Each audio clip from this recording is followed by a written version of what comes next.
Hello and welcome to Eyewitness Report on Channels Television, where those photos and videos you send to our portal are given the desired attention. Today, with an estimated 5 million and counting metering gap in the country, what's the plan to arrest this situation?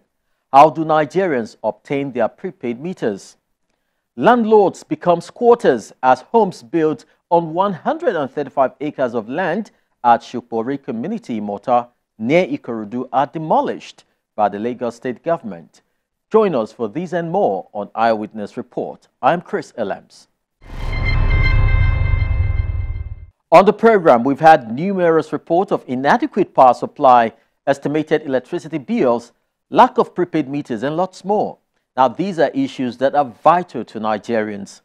While various government policies such as MAP unfolds to address these myriads of challenges, what are the relevant agencies and stakeholders doing to ensure the consumer's interest is guaranteed? Join us. The power sector in Nigeria has continued to be bedeviled by a number of challenges as consumption requirement tower far above available supply.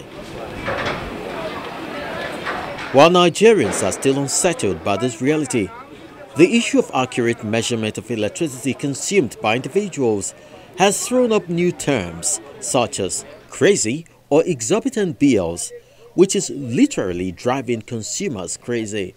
It's been a very bad experience. Lately, look as if I'm working for the PHCN or whatever, because they wake up and just give me whatever they wish. Like as at the month of April, the bill I got, let me even show you. It's about 55,302 naira 58 kobo, just for me alone. If I'm not mistaken, we don't even have a supply for that same month. I'm not the only one living in this area. I can confirm from people. So I wonder if I requested for a prepaid meter, I don't have it. I didn't get it from them. I just believe maybe they prefer extorting me. I think because that goes to their own advantage. Well, in this area, most especially in this Ogudu Road, NEPA have been the problem that we are facing here. In the area of the bill that they give to us, there's a time that they bring a bill of 50-something thousand per one shop here, which I went to them, to the office, talked to them. They said that they will come and do some inspection in my shop, which then later come and count some of my bulbs. That they said that through that bulbs that they will start giving me bill. Then I asked them about the prepaid meter. They said that there is no prepaid meter now because I believe that through that prepaid meter is even better than this estimated bill that they are used to give us here. So that is it. There's no way. I've been talking to them.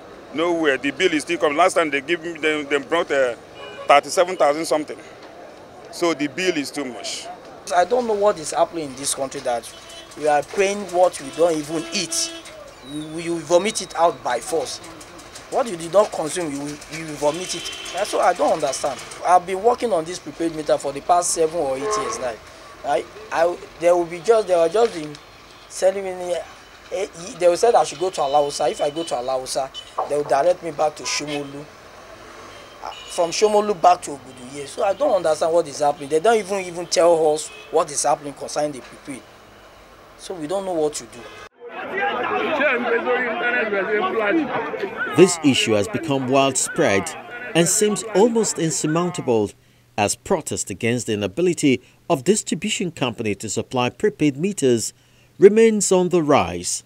For some of these stall owners in Ojota, Lagos, it's been a terrible experience as their bills come with punches below the belt. Some of them have sought alternative sources of power supply. My own experience right here, the NEPA has been a very big problem to us, especially we that are not using prepaid meters. You understand? They brought exorbitant bills. You understand? To the extent I have stopped using NEPA light. They threaten us. You are selling electrical, you must need light, you must do this. Are you getting me? You can see my, solar inverter panel, spend so much money to get that. You understand?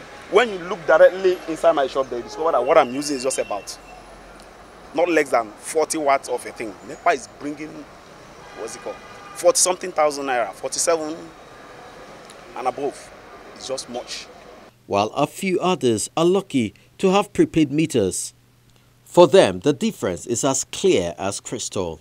Will I say that I'm among the lucky ones that were lucky to get prepaid meter and with money, right? Yeah. So, but since I started using the prepaid meter, I know that in a month, 3,000 naira, 2,000 naira will be enough for me, and I might not even finish using it for 1 month. It might depending on what I use in the shop. Like other of my neighbors that don't have a prepaid meter, it's just a shop, maybe with one AC or some, with just a little fan. But the bills that they will bring in for them is huge, like an industrial company bill. So it's not good, it's not favorable. To gauge the level of their frustration, I asked how they would feel to get a prepaid meter. Yes, I will. Getting it is another thing else. It's not easy to get. When you request for it, it takes so much time and bigger money. I would like it. I would like, because I don't understand all this crazy. And when you get to them, if you tell them it's a crazy bill, they will tell you that there is nothing like crazy bill. If they can bring it, I think I prefer that.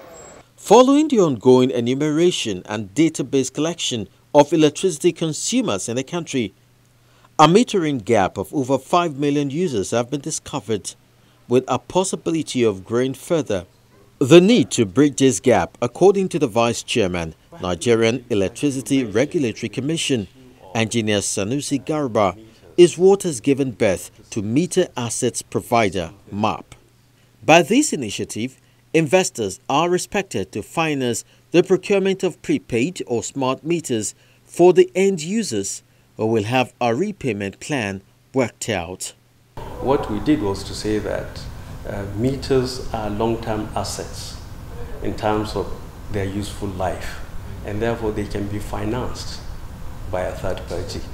I'm sure you are aware that, you can go and finance your car. A car would have a useful life of probably 6, 7, 8 years. You can get financing to cover the life of that asset. Meters have a life of probably 10 or even more than 10 years. And therefore, that presents an opportunity for investors to finance it as an asset and get it installed in the network. And then the investors who provide such an asset can recover their investment plus a reasonable return over the life of the asset. So what we did was to say that the challenge of metering has been financing. It's not a technical issue. The distribution companies have not had adequate capital to go and do metering at the rate that we wanted them to do. It's not that there have been no meters installed. I'm sure many customers can attest to meters being installed, but we want it closed as quickly as possible. And therefore the regulation now says, okay, let's have a third party investor that is interested in long-term assets